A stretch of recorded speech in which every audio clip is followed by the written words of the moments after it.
Manchester United s'impose difficilement sur sa pelouse face aux Rangers. Résultat 2-1. Et quelle fin de match! Pour rappel, nous sommes déjà qualifiés pour les barrages de l'Europa League, mais il faut gagner le dernier match pour s'assurer d'être dans le top 8. L'équipe, bienvenue sur Legacy United. Comme je l'ai dit hier, nous allons parler des différents interviews dans cette vidéo. C'est la partie 2. C'est-à-dire l'interview de Ruben Amorim, l'interview de Toby Coilier et l'interview de Bruno Fernandes. Des interviews qui s'est déroulées juste après le match. Nous allons aussi un tout petit peu parler du match. Et dans un deuxième temps, nous allons parler des différents rumeurs mercato. Et oui, je le sais, ça date qu'on l'a pas fait celle-là. Sur ce, l'équipe, abonnez-vous, un petit like, un petit commentaire, ça fait toujours plaisir. Sur ce, bon visionnage à vous.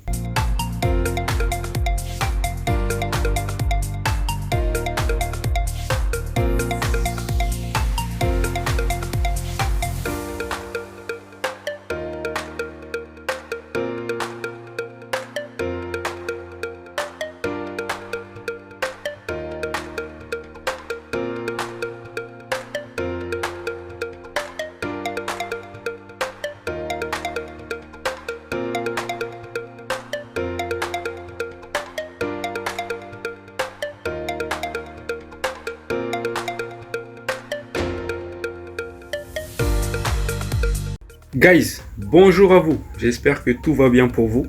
Comme je l'ai dit dans l'intro, nous allons parler des différents interviews qui s'est déroulées juste après le match. Pour rappel, il y a un chiffre qui est sorti.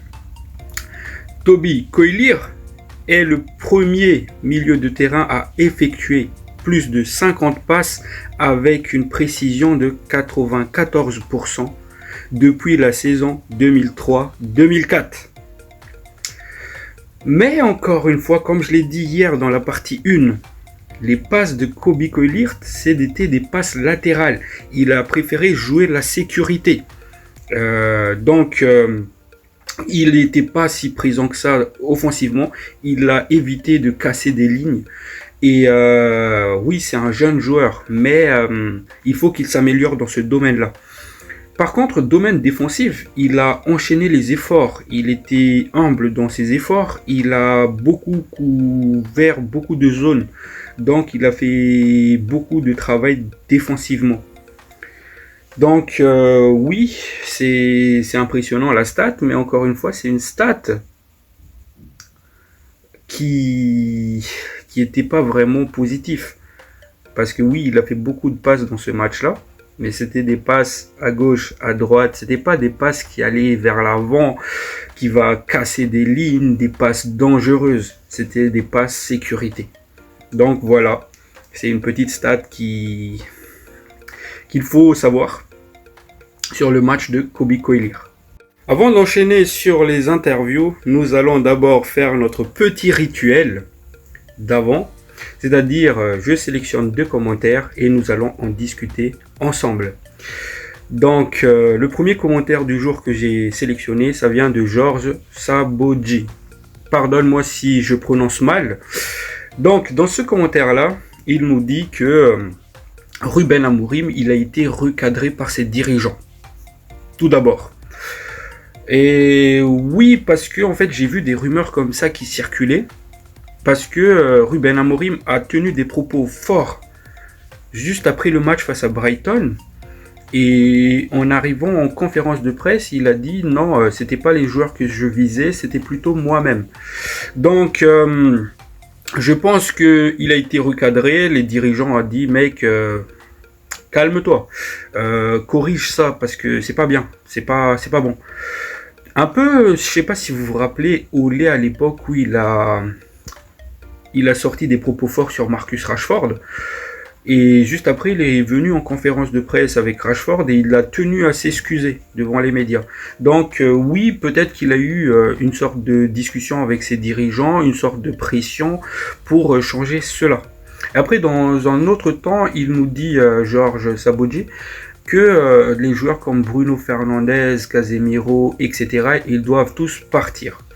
Donc, comme je l'ai déjà souligné dans ma précédente vidéo aussi, Arsenal, il est passé par là. Arsenal, avec Arteta, ils sont passés par là. C'est-à-dire, Arteta, quand il est arrivé, il a dit « Aubameyang, Lacazette, Sanchez, j'en veux pas. Certes, c'était des joueurs doués techniquement, individuellement, mais je veux des jeux collectifs. » Donc, oui, je pense qu'on doit passer par cette phase-là pour avoir une équipe de Manchester United soudée et jouer collectivement. Mais surtout aussi, je pense qu'il faut amener des joueurs qui s'adapteront facilement au style de jeu d'Amorim, c'est-à-dire son fameux 3-4-3. Voilà ce que j'en pense avec ça. Deuxième commentaire que j'ai sélectionné, ça vient de Staline. Désolé si j'écorche un peu aussi le nom. Ça vient de Staline du coup. Et où il nous disait qu'on doit faire comme la saison 2007, c'est-à-dire vendre les joueurs, enfin les gros noms du vestiaire. Et comme je l'ai souligné tout à l'heure, oui, je pense qu'on doit passer par là. Parce qu'au jour d'aujourd'hui, ces gros noms-là, ils n'assument pas leur statut de cadre. Pardon, de cadre. Donc oui, on doit passer par là pour avoir un jeu collectif. Donc je sais pas ce que vous en pensez, vous. N'hésitez pas à écrire dans les commentaires, à me donner vos avis là-dessus. Sur ce, on commence direct par les interviews. Et celui-ci concerne Ruben Amorim. Ruben Amorim, il commence sur le but refusé de Matthijs de Ligt sur corner. Il disait que en première ligue, ce but-là n'aurait jamais été refusé. Et je suis d'accord avec lui. Il y avait certes une petite poussette, mais ce but-là en première ligue a été jamais refusé. Pourquoi ? Vous vous rappelez du match où face à Tottenham où Bayindir il était gêné, où il était poussé. Et au final, les arbitres, ils sont pas revenus dessus. Ou encore celui qui était sur Onana, sur le corner rentrant. Donc oui, quand j'ai vu ça, je me suis dit, jamais de la vie, il y a faute. Certes, il y a une petite poussette, mais c'est pas aussi flagrant. En plus, le joueur, il était même pas sur la balle. Il me semble que c'était Yoro qui a fait la petite poussette. Donc voilà. C'est comme ça. Donc il faut l'accepter. Puis il est revenu sur la sortie de Ligt à la mi-temps et celui de Yoro. Il disait que, évidemment, De Ligt, il a senti une petite gêne au niveau de la jambe, donc il a décidé de le sortir. Mais c'est aussi, ça ne veut pas dire aussi que le match n'était pas important. C'est juste pour montrer que tous les joueurs de l'effectif sont importants. Donc voilà. Et ça, je tiens à souligner, je tiens à féliciter.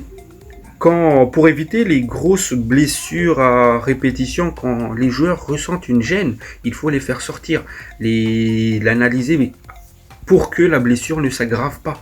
Donc j'espère vraiment que c'est pas une grave blessure. Et je pense que c'est pas une grave blessure pour les deux. C'est juste un petit coup qu'ils ont reçu, je pense. Et on verra. J'espère qu'on va avoir des nouvelles concernant ces deux joueurs-là. Sur ce, on continue sur la suite. Et il est revenu aussi sur le match. Il disait que certes, les joueurs ils sont pas encore au niveau. C'est pas encore la manière dont je veux qu'on joue. Mais il y a du mieux par rapport au dernier match, c'est-à-dire au match face à Brighton. Il y avait plus de vitesse, il y avait plus d'envie et il y avait plus de percussion. Tels sont ces mots. Donc la vitesse, je suis pas tout à fait d'accord parce qu'en fait, c'est pas dominé pendant tout le match. On n'a pas maîtrisé pendant tout le match. Il y avait de la vitesse, mais dans le dernier tiers du terrain. Mais quand on repartait de derrière, ça ronronnait trop, ça faisait des passes latérales. C'est pas des passes en une touche en plus. Donc certes, il y avait plus de vitesse par rapport à Brighton, mais c'est pas encore ça. C'est pas exactement ça encore. Il faut s'améliorer dans ce domaine-là. Je pense que si on a vraiment mis de l'intensité et vraiment de la vitesse, le résultat ne serait pas terminé avec ce score-là. Certes, on avait eu des occasions. On avait eu des occasions pour élargir le score. On l'a pas fait.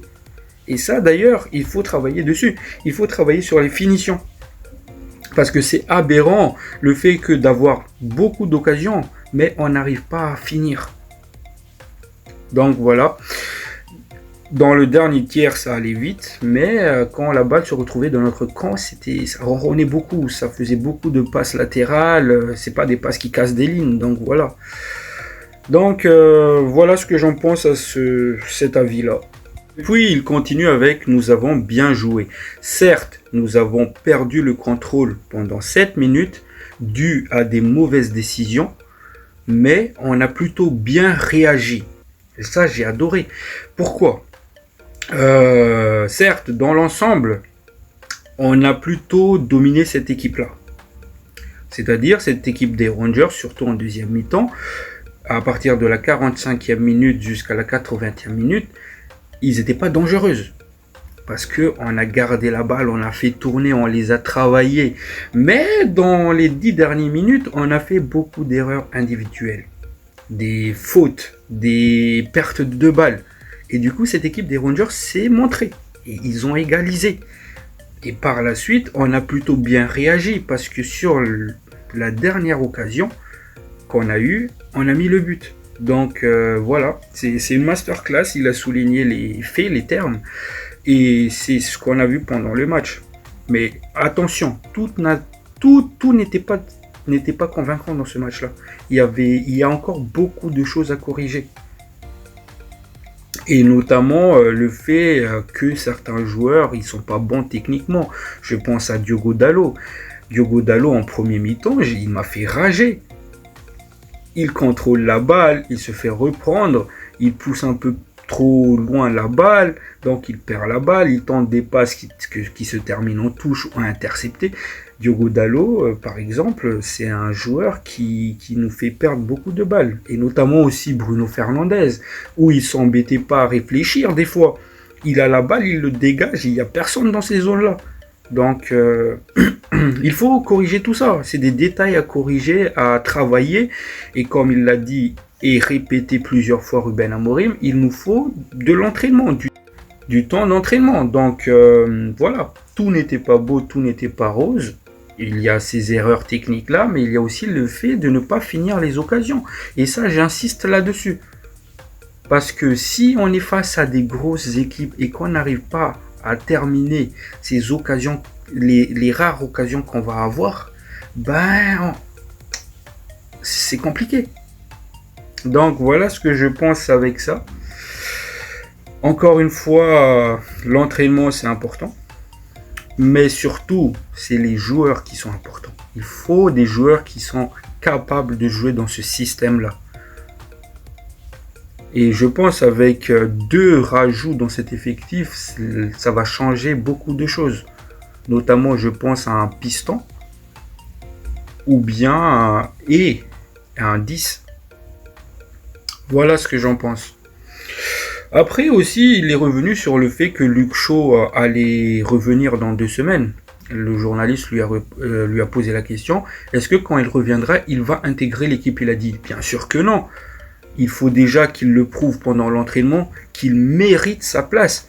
Après, il faut le gérer pour qu'il se reblesse plus derrière. Et ça, c'est une masterclass.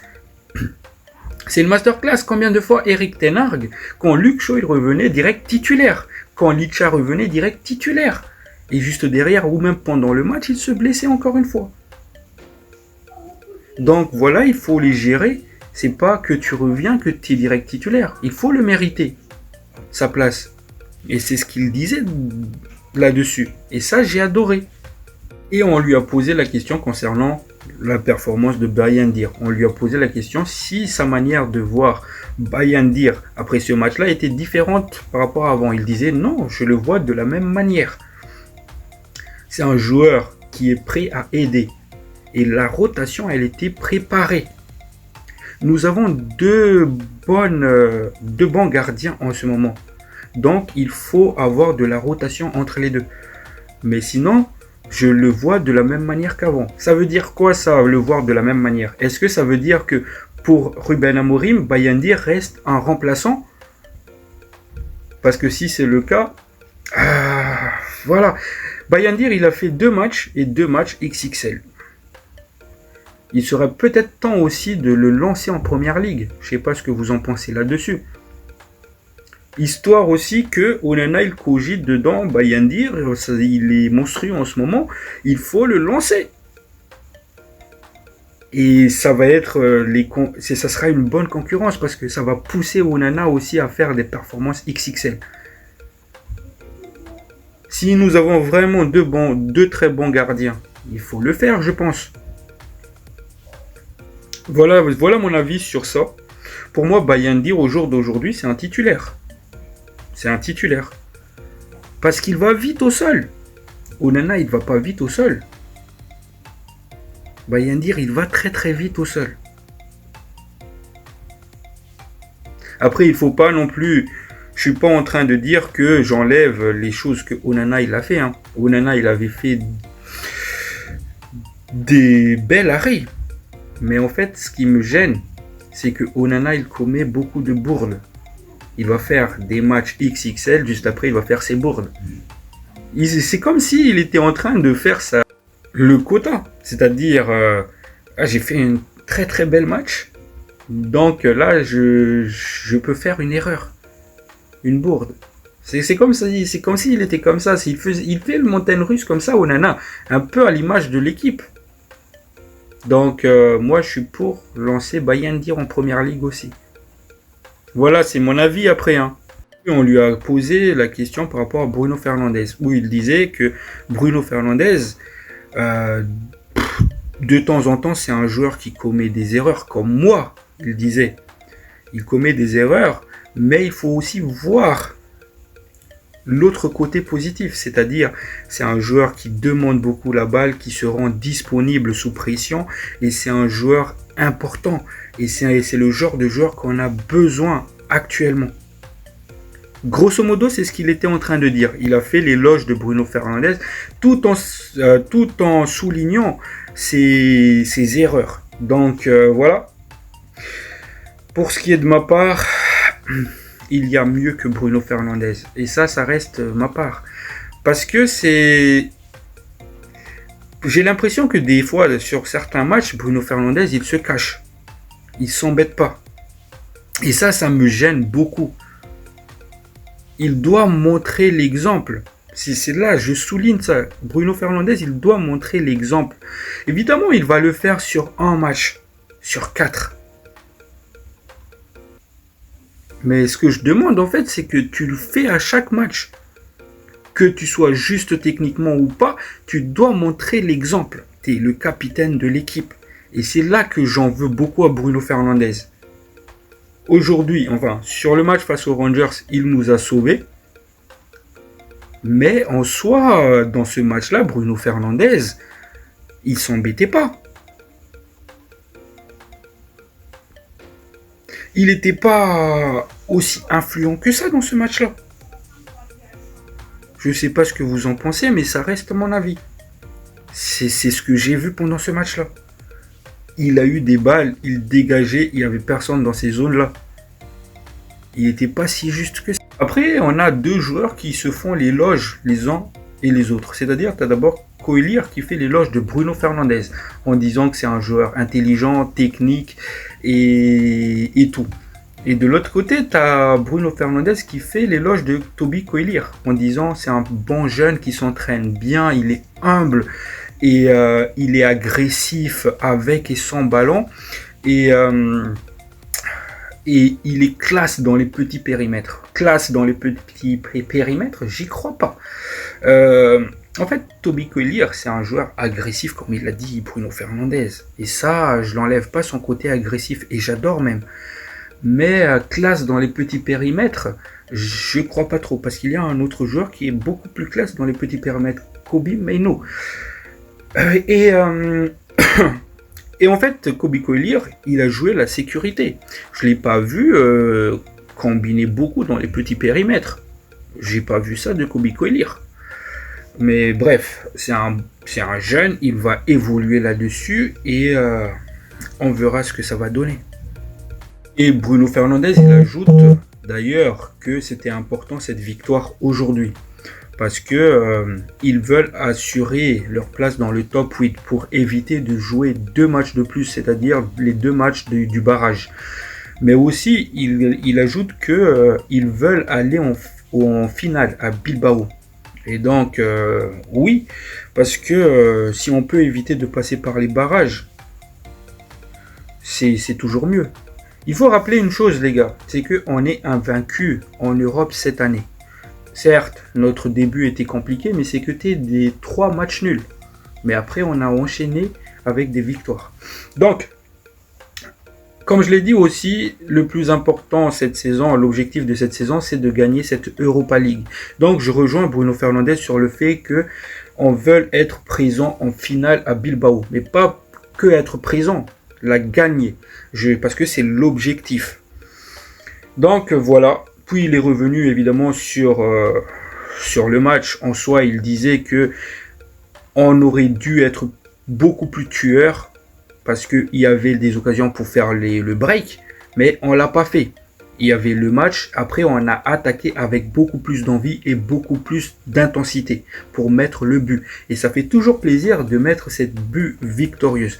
Donc oui, parce que j'ai adoré la manière dont les joueurs ils ont réagi. J'ai adoré. Il y a 1-1 et direct ils ont attaqué. Et quelle passe décisive de Licha. Direct ils ont attaqué, il y avait eu ce but-là. Il y avait de l'intensité d'un coup. Le match il a changé d'un coup. Donc j'ai adoré ça. Et j'ai adoré.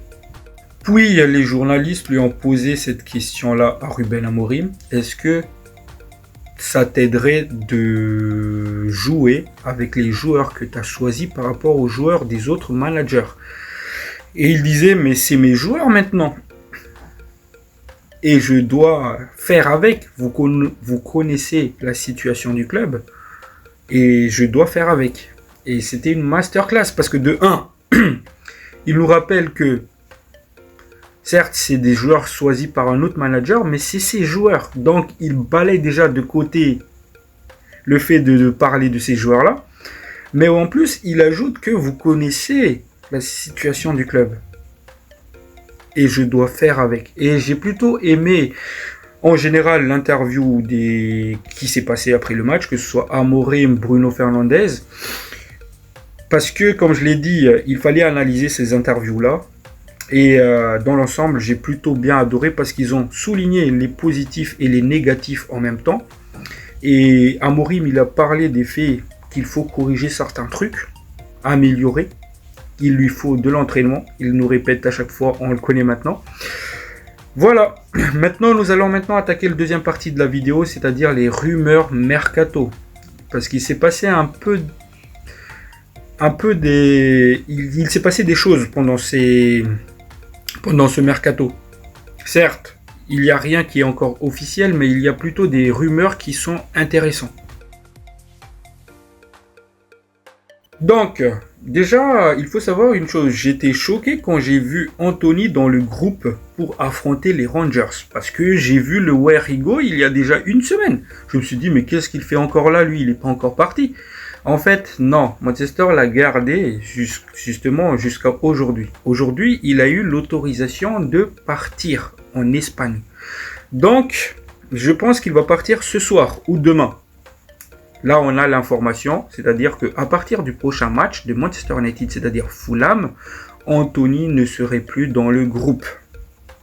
Parce qu'il serait joueur de Betis, en prêt. Première rumeur.